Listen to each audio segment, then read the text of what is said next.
नमस्कार मित्रों, आज हम कालपी प्रेस क्लब कालपी के प्रमुख कार्यालय किसान मार्केट टंडनगंज में बैठे हुए। आज हमारे साथ क्लब के अध्यक्ष मनोज चतुर्वेदी जी, हमारे संरक्षक ब्रजेंद्र सिंह चौहान जी, संरक्षक हमारे ज्ञानेंद्र मिश्रा जी, महामंत्री पवनदीप निषाद और मंत्री संजीव नगाज जी है।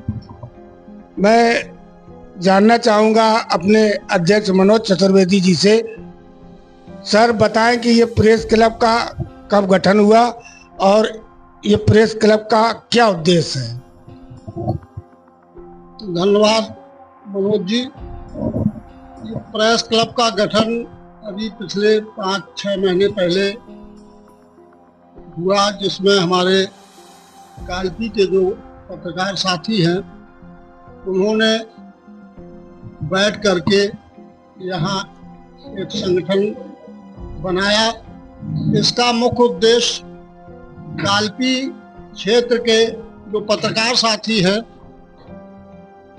उनका उत्पीड़न न हो, साथ ही एक अच्छी पत्रकारिता जो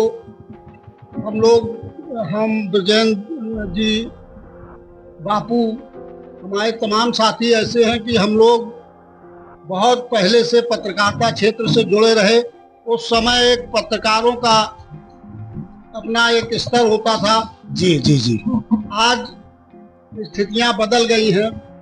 पत्रकारिता के नाम पर बहुत से लोग आज भी चाटकारिता करके, दलाली करके इस पेशे को खराब करने में लगे हैं।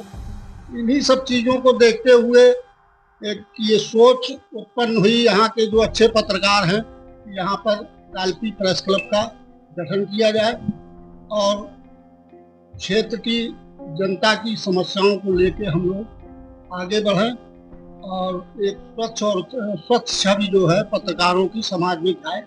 ये प्रमुख उद्देश्य हम लोगों के, इसी को लेकर के प्रेस क्लब का गठन। सर, जो देखा जा रहा है कालपी प्रेस क्लब कालपी काफ़ी सक्रिय भूमिका में है नगर में और काफ़ी लोग इससे जुड़े भी हैं। लगभग 30 सदस्य हैं हमारे साथ और सभी जो है एक बड़े अखबारों के पत्रकार हो या चैनलों के, सभी लोग जुड़े हुए हैं। कालपी प्रेस क्लब कालपी के गठन के बाद प्रमुख रूप से आपके द्वारा क्या क्या कार्यक्रम हुए, शपथ ग्रहण जैसे लेकर या कोई यात्रा या कोई सामाजिक कार्य? अभी प्रेस क्लब कालपी के गठन को मात्र 5 से 6 महीने हुए। जी जी। इस बीच हम लोगों ने स्वच्छ और अच्छे पत्रकारों का एक संगठन यहाँ पर बनाया। उसके बाद सभी साथियों ने ये तय किया कि एक भव्य रूप से यहाँ पे प्रेस क्लब का शपथ ग्रहण आयोजित हो, जिसको लेकर के विधानसभा अध्यक्ष माननीय सतीश महाना जी के मुख्य आतिथ्य में कालपी के श्याम पैलेस गेस्ट हाउस में बहुत बृहद स्तर पर शपथ ग्रहण समारोह आयोजित किया गया, जिसमें जिले के सभी पत्रकार साथी और क्षेत्र के सभी पत्रकार साथी मौजूद रहे। इसके बाद यहाँ प्रेस क्लब कालपी द्वारा रोजवर्ष पब्लिक स्कूल में एक आई कैंप भी लगवाया गया, जिसमें निःशुल्क मरीजों को मोतियाबिंद का ऑपरेशन और उनके परीक्षण के लिए कानपुर जवाहरलाल नेहरू आई हॉस्पिटल से डॉक्टर्स आए और करीब 25 मरीजों का मोतियाबिंद का ऑपरेशन प्रेस क्लब कालपी द्वारा कराया गया। इसके बाद हमारे साथियों ने एक धार्मिक यात्रा भी की, जो यहाँ से कालपी से चित्रकूट गई, जो हमारे महामंत्री हैं पवनदीप निषाद जी, उनके सौजन्य से कालपी प्रेस क्लब कालपी के साथियों की एक बहुत ही अच्छी सुखद यात्रा, धार्मिक यात्रा हम लोगों ने की और आगे भी हम लोग निरंतर समाज से संबंधित कार्यों को लेकर के आगे बढ़ रहे हैं और जहाँ भी कोई जरूरत होगी हम लोगों की, हम लोग हर तरह से काम करने के लिए तैयार हैं। बहुत बहुत धन्यवाद अध्यक्ष जी। हमारे साथ हमारे बहुत ही वरिष्ठ पत्रकार और हमारे क्लब के संरक्षक ब्रजेंद्र सिंह चौहान, जो कि दैनिक जागरण से हैं।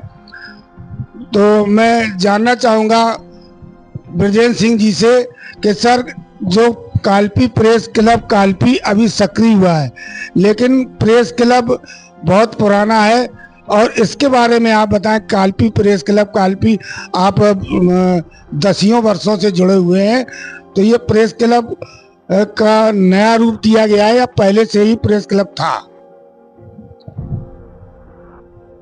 देखिए मनोज जी, प्रेस क्लब का गठन यहाँ सन 1993 में पहले हुआ था जी। तो उस समय प्रेस क्लब का गठन होने के बाद प्रेस क्लब के साथियों ने मिलकर तमाम रचनात्मक कार्यक्रम कराए। धीरे धीरे लोग अन्य व्यापारिक गतिविधियों में जुड़ गए।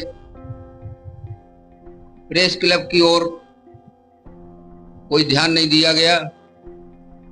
करीब 10 वर्षों से यहाँ प्रेस क्लब की निष्क्रियता हो गई। उस निष्क्रियता को लेकर हमारे साथी ज्ञानेंद्र जी मिश्रा ने कई बार इस पे विचार किया। उन्हीं विचारों को लेके हमारे अध्यक्ष जी ने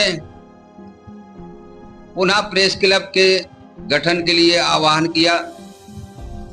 सभी साथियों की एक राय हुई और ये नवीन प्रेस क्लब का गठन किया गया है। हालांकि इस प्रेस क्लब में ज्यादातर साथी पुराने प्रेस क्लब से जुड़े हुए हैं और संगठन की जो पहले की नीतियां थी, उन्हीं नीतियों के अनुसार काम करने का जज्बा और काम करने का निश्चय किया गया। हमारे साथ में हरिश्चंद्र दीक्षित जी बापू, वह भी बहुत पहले से जुड़े हैं। और उस संगठन में थोड़ा बीच में जो गठन हुआ उसमें कुछ भ्रांतियां भी हो गई थी। उसमें ये भी कहने में गुरेज नहीं रखना चाहिए। तो जब भी किसी भी संगठन में स्वयंभू प्रक्रिया हो जाती है तो वो संगठन फिर पतन की ओर चला जाता है। तो हम सामाजिक कार्य उस संगठन के माध्यम से नहीं कर पाए। समाज के हित में जो खबरें हमें देना चाहिए वो खबरें में भी नहीं दे पाए। तथ्यहीन खबरों का लिखना शुरू कर दिया हमारे साथियों ने।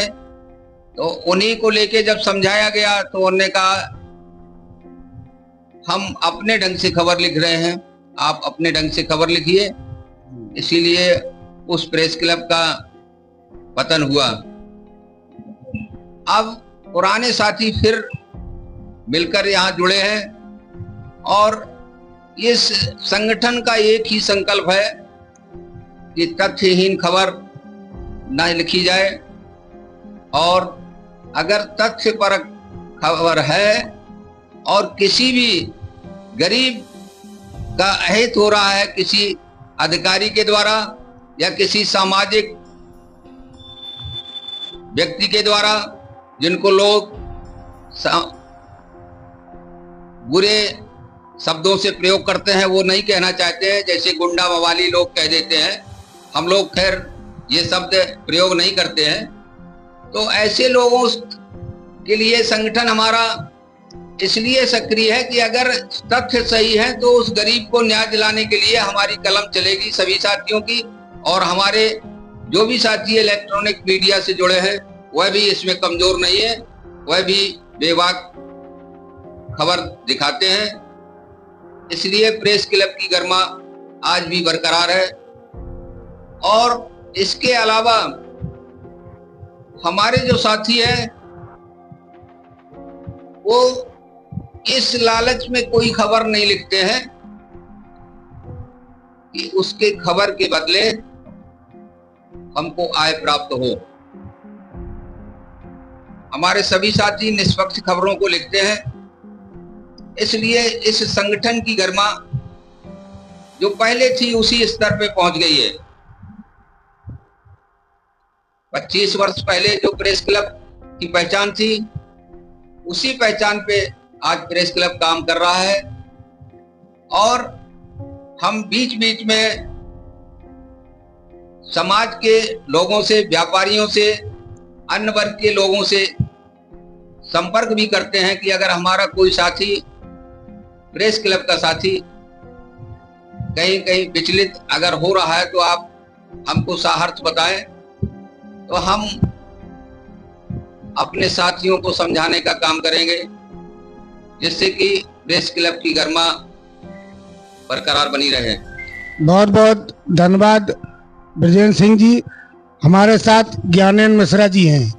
भली वो हमारी उम्र से छोटे हों, हमसे छोटे हों, लेकिन पत्रकारिता में के अनुभव में इनको कालपी के लोग बहुत सम्मानित नज़र से देखते हैं और अनुभव भी इनके अंदर काफ़ी है। तो मैं ज्ञानेंद्र जी से जानना चाहूँगा, ज्ञानेंद्र जी काफ़ी लंबे समय से आप पत्रकारिता कर रहे हैं, शायद उस समय से कर रहे होंगे जब ये इलेक्ट्रॉनिक मीडिया नहीं थी। आज के परिप्रेक्ष्य में जो इलेक्ट्रॉनिक मीडिया है और जो प्रिंट मीडिया है, इन दोनों में आप क्या अंतर देखते हैं और किस मीडिया को आप विश्वसनीय मीडिया समझते हैं?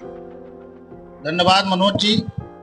जैसा कि आज हमारे प्रेस क्लब कालपी के सम्मानित अध्यक्ष जी की अध्यक्षता में एक प्रेस क्लब की बैठक संपन्न हुई, और बैठक संपन्न होने के बाद जैसा कि आपका एक प्रश्न था, मैं पहले उस प्रश्न का उत्तर दे देता हूँ। जी, पहले जो हम लोग प्रिंट मीडिया में काम करते थे, तो खाली प्रिंट मीडिया जो अगले दिन समाचार आते थे उसको अधिकारी और जनता पढ़ करके विश्वास करती थी। जब से इलेक्ट्रॉनिक और सोशल मीडिया आई तो उसकी खबरें तेजी से फैली। खबरों का असर भी होता है जो सच्चाई होती है, लेकिन उन खबरों के साथ साथ तमाम ऐसी खबरें प्रकाशित होती हैं जिनका अधिकारी संज्ञान नहीं लेते हैं, और आधी से ज़्यादा खबरें उसमें तमाम असत्य पाई जाती हैं, जिससे विश्वसनीयता कहीं ना कहीं कम होती है। प्रिंट मीडिया के जो खबरें आती हैं अखबारों में, उसका अधिकारी बखूबी संज्ञान लेते हैं, उसमें बाकायदा पूरी कार्रवाई होती है जब तक उसकी पूरी जांच नहीं हो जाती। आज भी यह पूर्ण रूप से सत्य है। रहा लगभग 2 दशक से अधिक समय हमारा भी प्रेस क्लब में हो गया। ये मेरे लिए भी बहुत गर्व की बात है कि मुझे अपने सीनियर्स के साथ जो है काम करने का मौका मिला। कालपी नगर में बहुत सीनियर जिनका 3-3, 4-4 दशक से पत्रकारिता से संबंध है, ऐसे हमारे प्रेस क्लब के अध्यक्ष जी, हमारे संरक्षक ब्रजेंद्र जी, हरिश्चंद्र दीक्षित बापू जी, देवेंद्र चतुर्वेदी, तमाम ऐसे प्रेस क्लब में हमारे पदाधिकारी हैं जिनको लगभग 2-2, 3-3, 4-4 दशक का समय हो गया पत्रकारिता में, और इस पत्रकारिता में उनके दामन में कोई दाग नहीं लगा, ये सबसे बड़ी बात है। तो मैं इनको ही अपना संरक्षक मानता हूँ, मार्गदर्शक मानता हूँ। रहा प्रेस क्लब के गठन की बात, तो हमने तमाम संगठन इन 2 दशकों में देखे, सिवाय प्रेस क्लब शपथ ग्रहण समारोह या आपके होली मिलन इत्यादि करके समाप्त कर देता था, लेकिन ये पहला प्रेस क्लब ऐसा है जिसने अपने इस 5 माह के कार्यकाल में अध्यक्ष जी ने संगठन के प्रत्येक पदाधिकारी के सहयोग से, चाहे वो विधानसभा अध्यक्ष के द्वारा शपथ ग्रहण समारोह का कार्यक्रम हो, चाहे गरीब निर्धन लोगों के लिए आई कैंप लगवाने का कार्यक्रम हो, चाहे क्लब के सदस्यों को मनोरंजन कराने के लिए धार्मिक यात्रा जो चित्रकूट की रखी गई उसका कार्यक्रम हो, या इसके बाद होली मिलन समारोह के माध्यम से टिक्कर पार्टी के अलावा संगठन निश्चित तौर पर आगे आने वाले दिनों में भी बहुत भव्य कार्यक्रम करने जा रही है। सभी के सहयोग से मैं प्रेस क्लब के अध्यक्ष जी को पुनः पुनः धन्यवाद देता हूं कि जिस मार्ग पर प्रेस क्लब चल रहा है, सारे सदस्य आपके उन नियम कानून का अनुसरण करेंगे। धन्यवाद। ज्ञानेंद्र जी, एक बात और पूछना चाहेंगे आपसे, जैसे कि आप कई सीनियर पत्रकार हैं, तो जो नए पत्रकार हमारे क्लब में शामिल हुए हैं या नए पत्रकार उभरते हुए पत्रकार हैं, क्या उनको आवश्यकता है कि ऐसे प्रशिक्षण की कि जो जान सकें, या आप जैसे सीनियर लोगों का अनुभव साझा कर आगे बढ़ सकें। क्या आप समझते हैं ऐसे पत्रकारों के लिए, नवोदित पत्रकारों के लिए प्रशिक्षण की आवश्यकता है? निश्चित तौर पर प्रशिक्षण तो होते ही रहना चाहिए, पहले होते भी थे, लेकिन चूंकि हम भी पूर्व में प्रेस क्लब के पदाधिकारी रहे तो बनने के बाद कोई ऐसे कार्यक्रम आयोजित नहीं कर पाए, मुझे मन में गिलानी है। लेकिन अध्यक्ष जी के नेतृत्व में अभी बहुत कम समय हुआ है और हम लोगों ने बहुत ऊंचाइयों को प्राप्त किया है। निश्चित तौर पर आपका ये जो सुझाव है, इसमें निश्चित तौर पर प्रेस क्लब का एक जो है प्रशिक्षण शिविर, चाहे वो 1 दिवसीय लगाया जाएगा। और जो नए पत्रकार हैं, जिनको पत्रकारिता का शौक है, उनको बताया जाएगा कि किस तरीके से पत्रकारिता हमको करनी चाहिए, तब हम समाज में स्थान अपना बना पाएंगे। बहुत बहुत धन्यवाद ज्ञानेंद्र जी। महामंत्री हमारे पवन जी को भी बहुत बहुत धन्यवाद। हमारे हरिश्चंद्र दीक्षित बापू को भी धन्यवाद। संजीव नगाज जी बैठे हैं, सभी को धन्यवाद। और मेरा विश्वास है कि कालपी प्रेस क्लब के, कालपी के वरिष्ठ पत्रकारों से हम लोगों को बराबर सानिध्य और सहयोग मिलता रहेगा। इसी आशा और उम्मीद के साथ आप सबका एक बार पुनः आभार। आप देख रहे हैं न्यूज़ 92 लाइव नेटवर्क। मैं हूं मनोज पांडे, अनुराग पंडित के साथ।